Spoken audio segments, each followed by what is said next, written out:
Members of the Coalition of Concerned Teachers Association and the National Association of Graduate Teachers have declared another strike over government's failure to pay the incremental credit arrears of teachers for the past 2 years. I spoke earlier with Ernest Opoku, who is president of the Coalition of Concerned Teachers.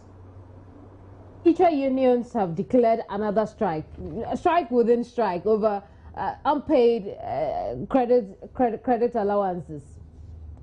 That is very true. That is absolutely true. What is that? The teacher union. You will recall that NAGRAT and CCT embarked on similar action last year and were called by His Excellency the President. When we met the President, he pleaded with us to go back to school so that we see how best the issues can be resolved. For more than 2 years, the issues are lingering on and have not been resolved. In fact, we had wanted to even declare strike before the organized labor one, but we were told by Labor Commission that the issues are before them and they will resolve it. So what has changed now? The situation is that we are declaring strike with this strike. That means that the teacher unions are going to declare, we are declaring strike today. It's an indication that even if the issue of the pensions are resolved, teachers will continue to be on strike until our incremental credit arrears are resolved. But the NLC told you it was already on the table, it was going to deal with. Why would you want to still declare a strike? My dear, the issue has been before National Labor Commission for the past 2 years, and we have come to realize that the matter cannot be resolved by them. In fact, it got to a point where... Wait a minute. Why do you think that the NLC come and resolve the matter for you? My dear, 2 weeks ago, when NLC invited us, they told us that the matter, the only person who can resolve the issue is with the Minister of Finance. Because we were told by GES management that since 2013, 2014, their budget allocation, not up to 20% of the budgetary allocation has been released to them. So they don't have money to pay the money that we are talking about. And that the issue is with Minister of Finance to give them go ahead so that they can pay. So there was a letter written to the Minister, Honorable Secretary, that was a subpoena for Honorable to appear before them. He refused to attend the NLC call. The Minister of Education refused to attend the call. Charles Parker Lote speaks for the Ghana Education Service. He's joined me over the telephone on this issue. You're welcome to the program, Charles. Thank you very much. And I say good afternoon to your female viewers. Absolutely. The teachers have declared strike. How does this come to the Ghana Education Service? Hello? I'm asking that how does the Ghana Education Service view the second strike declared by the teacher unions, Coalition of Concerned Teachers and NAGRAT, over non-payment of their incremental credit allowances? Yes, thank you very much. As far as the Ghana Education Service is concerned, our teachers are on strike, not because they have direct with their employers, their immediate employers as the Ghana Education Service. We are aware that this strike is at the instance of the Forum for Public Sector Registered Pension Scheme, and it has to do with the second pension scheme, which they have a problem with, and therefore they are in dialogue with the government. I am saying so because I know that this strike action is not only being embarked upon by teachers, but by nurses, by medical doctors, judicial service workers, as well as of doctors, including metropolitan. What I'm trying to say is the fact that the teacher unions. Charles, yes. Can you hear me? I can hear you, but if you allow me, I will put it in perspective. Right, go ahead quickly though. Thank you. So it is out of our hands now to talk to teachers concerning this particular one when it is the labor force that is on strike. Now, the CCT is bringing in a new dimension, and we have been negotiating with the teacher union. That is the Ghana National Association of Teachers, that is the National Association of Graduate Teachers, and the Association for Concerned Teachers. And now coalition is raising this concern. I think that we have already passed this stage, the teacher union, as far as the years is concerned. And we have started paying incremental credit. Therefore, I think it's a little bit, as far as we are apprised of the situation is about pension. Very well. That is quite Charles, yes. The point I'm trying to make is, earlier when I spoke with the coalition, they mentioned that even if the pension issue was sorted out, they had this one to be sorted out as well. And my question is, since when did you start paying the incremental credit arrears? We have been paying this. We started in 2012 or something, and there was we were talking about some outstanding and the need for us to streamline it very well. You understand me? Because it is based on good performance and other things. It's not automatic. But then, if they have an issue with the Ghana Education Service here, what I would suggest is for them to come to the table again and let's start negotiating on it, and then we'll see how it's done. Because as far as I'm concerned, we have been, we gave ourselves up to June to settle all these outstanding problems, and the CCC is aware of it. You understand? So if they will revisit this issue because of this action, then it comes as new to us. And my advice to the CCC, especially because we haven't heard from NAT on this issue, and the larger unions, as far as I'm concerned, and as far as the Ghana Education Service is concerned. You understand me? We haven't really heard from them. I see. But, it's not a first complete solution. What I'm saying is that if for any reason they still have grievances, I would envision and I would impress it upon his leadership. Come back to the Ghana Education Service. Very well. Let's see if the coalition will take that plea from you. Ernest Opoku is president for the coalition. He's joined our conversation. Ernest.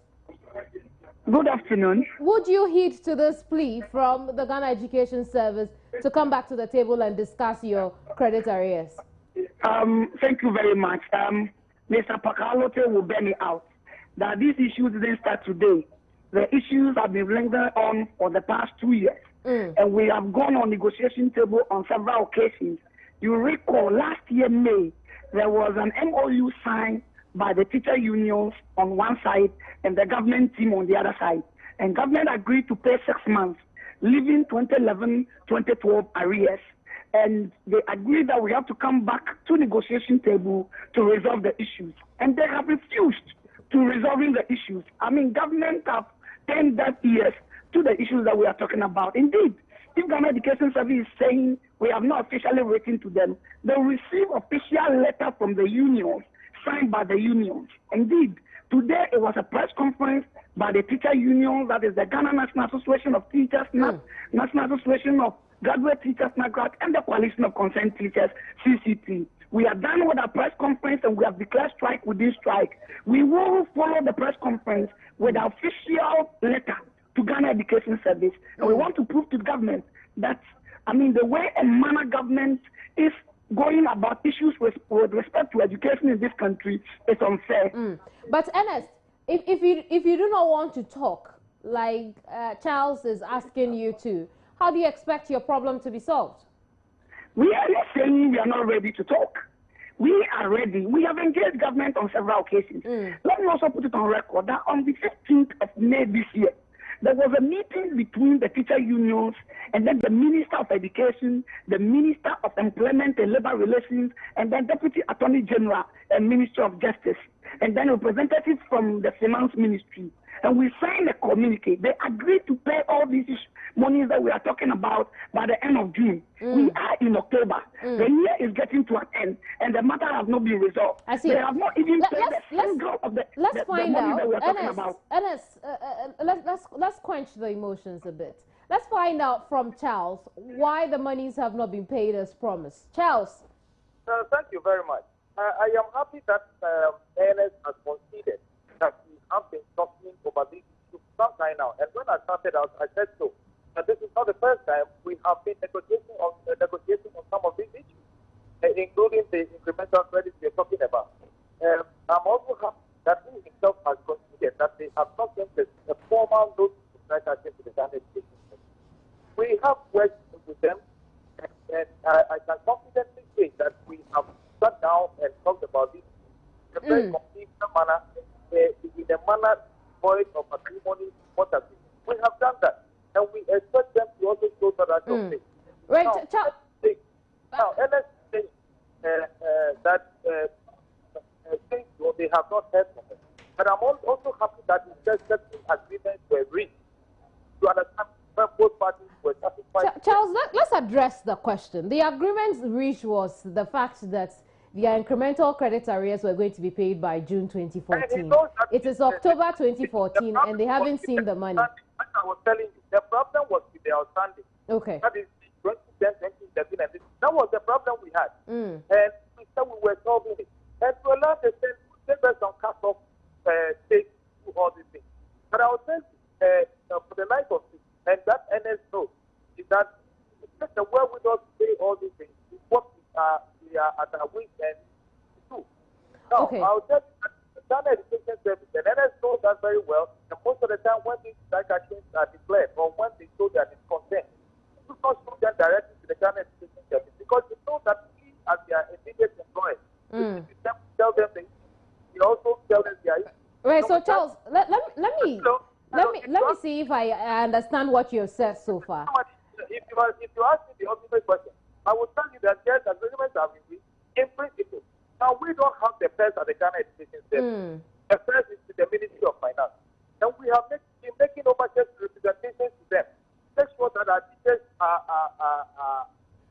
at least they are paid their money, so that there's no discontent. They must be happy. There must be so much motivation in the system. We are aware of it. So the hold up is at the Ministry of Finance to release some funds. Exactly. I see. Hello? Right. You're still on, but just appealing to the labor unions in the education sector to exercise patience. We have of finance, to exercise patience, and I was only considering them. But Charles, while you impressed upon the Ministry of Finance, what was the response you got from that ministry with regards to why there was still a hold-up of those incremental credit arrears? As I told you, you see, we are in a situation where it is difficult to find a well-without state money. When the Ministry of Finance is always in arrears in ways of children, feeding grants, and parents is aware of all this. When they have to pay for feeding grants for special schools, who more needs the money? If when you are not money or you are dispersing funds, you have to prioritize the life of this grant that we. And therefore, when we are prioritized, we are looking at releasing funds for children who have special needs and who are in special schools. We are thinking about releasing grants for our children that do nothing with. And we are looking at capitation grants, releasing capitation grants so that the children in the basic schools who well fitted for in the school. You understand me? So, I see. don't think that it is a better country, as I was telling you. And we are saying that the labor unions in the Ghana system should continue. And I use the word continue. And I underline the word continue because over the years there's so much patience and everything. So they should continue to show that patience. Right. And they have to the next. All I'm saying is that the bundle the issue because there's a larger labor strike action, then the teachers will also come and fight in the waters with the other. I see. Charles, we'll leave it here for now. Thank you very much. Ernest. My dear, I'm happy Mr. Charles Alote indicated that the problem is with the Ministry of Finance. In fact, we were told at the Labour Commission about 2 weeks ago that the problem is with the Ministry of Finance and that 2012, 2013, 2014 budgetary allocation, not up to 20% has been released to them.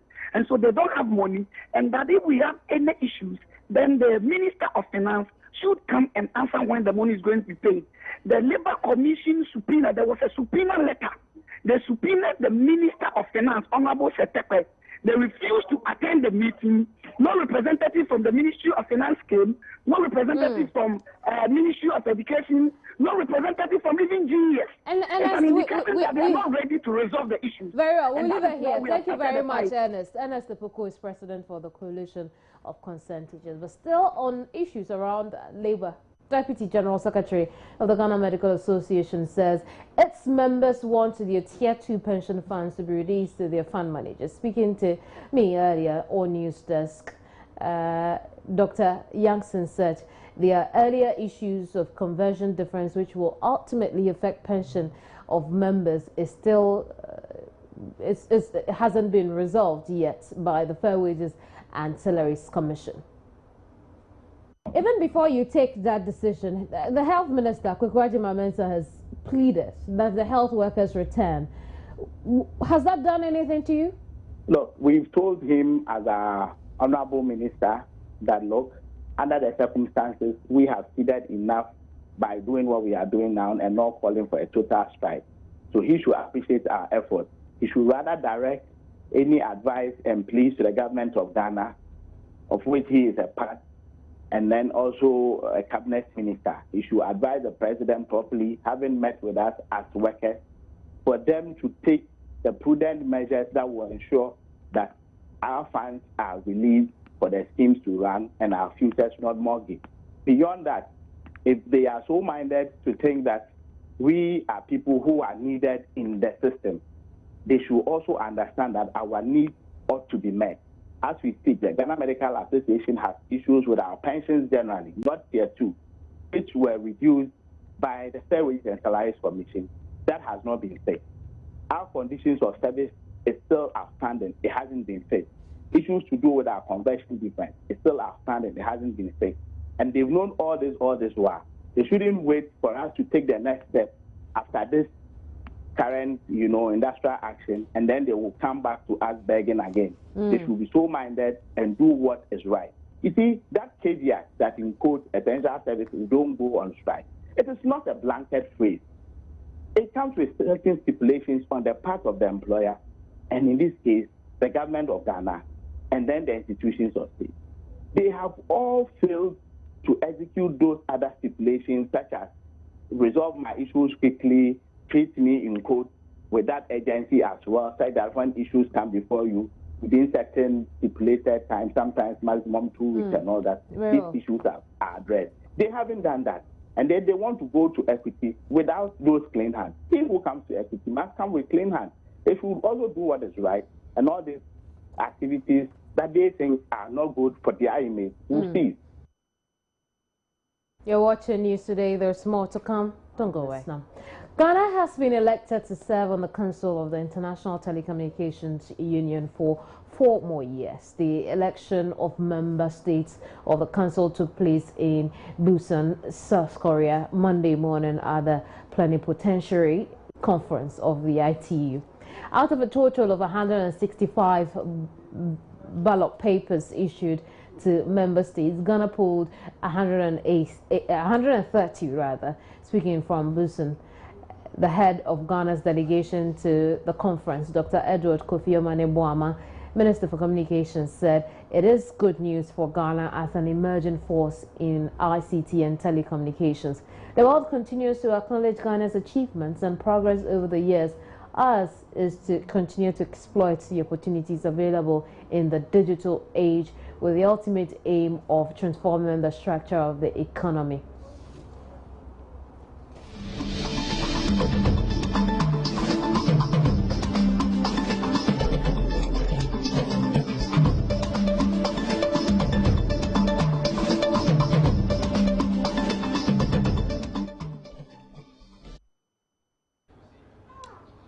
Good afternoon, my name is Baba Tando. Thanks to Cowbell, we're talking sports on News Today. Now, the Confederation of African Football, CAF, has upheld a protest by Cameroon against Ghana after its medical committee made adverse findings on the eligibility of one of 7 Black Starlets players they protested against when the 2 countries met in the final round of qualifiers to the 2015 Africa Under-17 Championship last month. CAF over the weekend communicated its findings to the Ghana Football Association, informing the country's football governing body of suspending the Ghana Under-17 team from the next 2 years, thereby disqualifying the Black Starlets from participating in next year's African Junior Championship in Niger.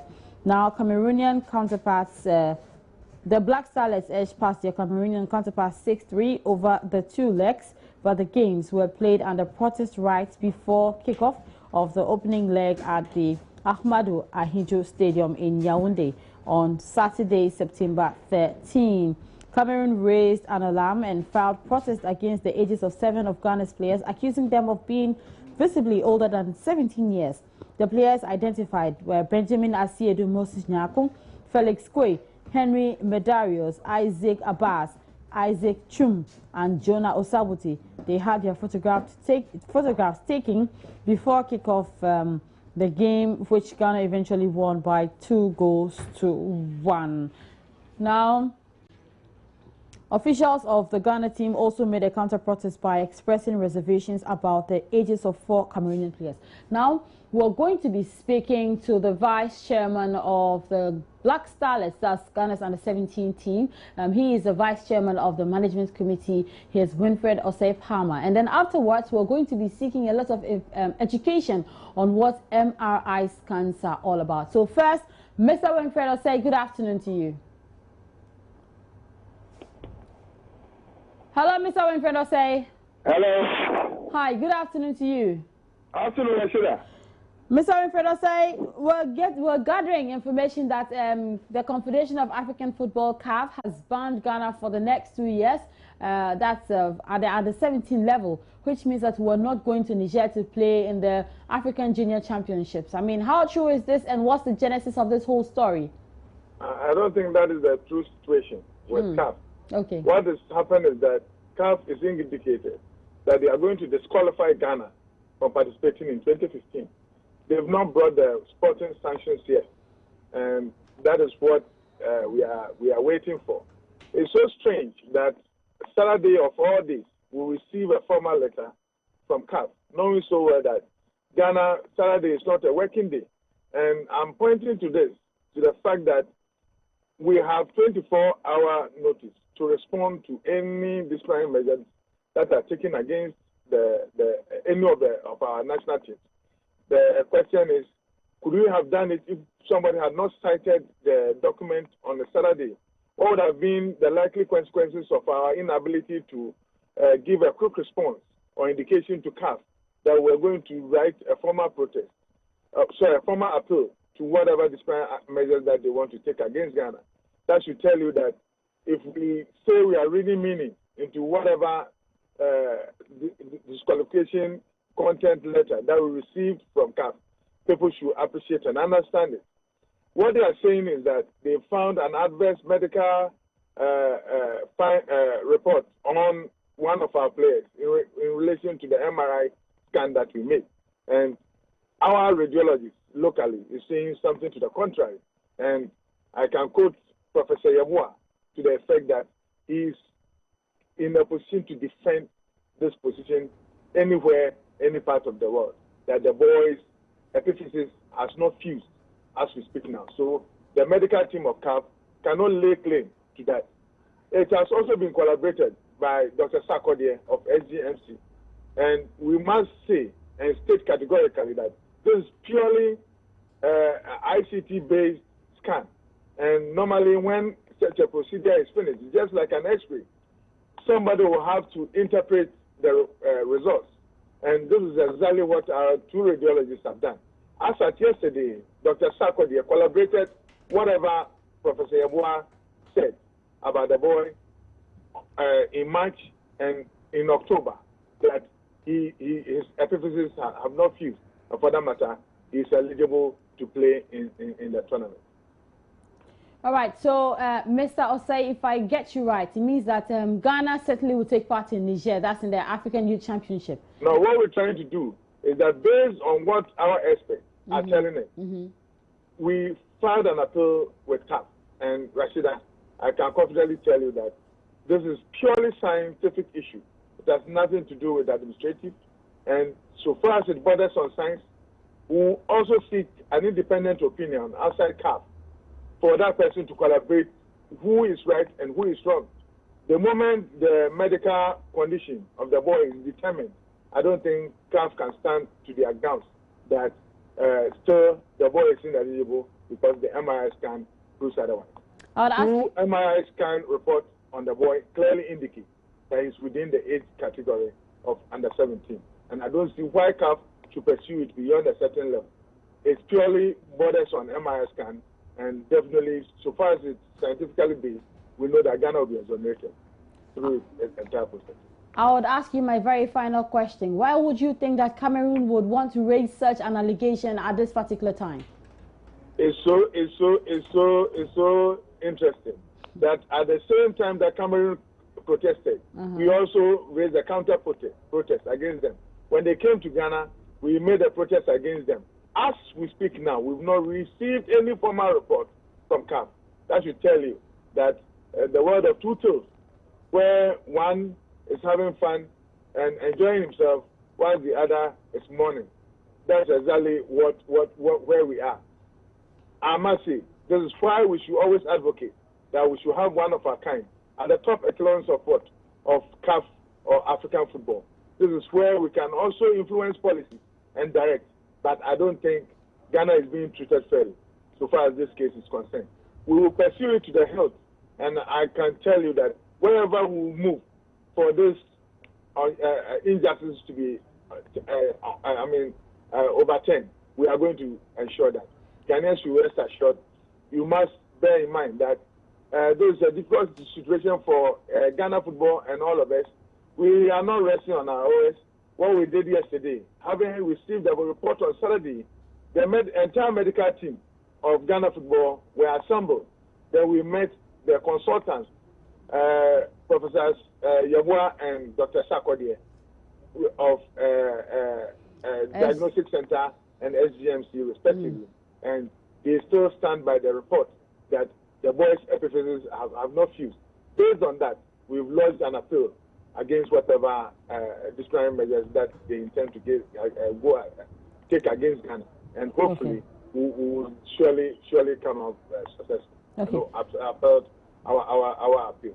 Okay, Mr. Winfredo, say I'm not done with you yet. Please hold on for me whilst I go on to speak to Dr. Jared Ni Oblite. He is a radiologist at the Lekma Hospital here in Accra. I'll come back to you, Mr. Palmer. But Dr. Jared Ni Oblite, good afternoon. If you can hear me. Yes, I can hear you. Good afternoon. Okay, and you're welcome to join news. We keep hearing of MRI scans. There's very little education from where I come from. Talking about the sports fraternity. Now, would you please let us know a little bit about what MRI scans are all about? Well, the MRI, it's a magnetic resonance imaging. So it's one form of imaging, one of the most advanced forms, and it does not use radiation.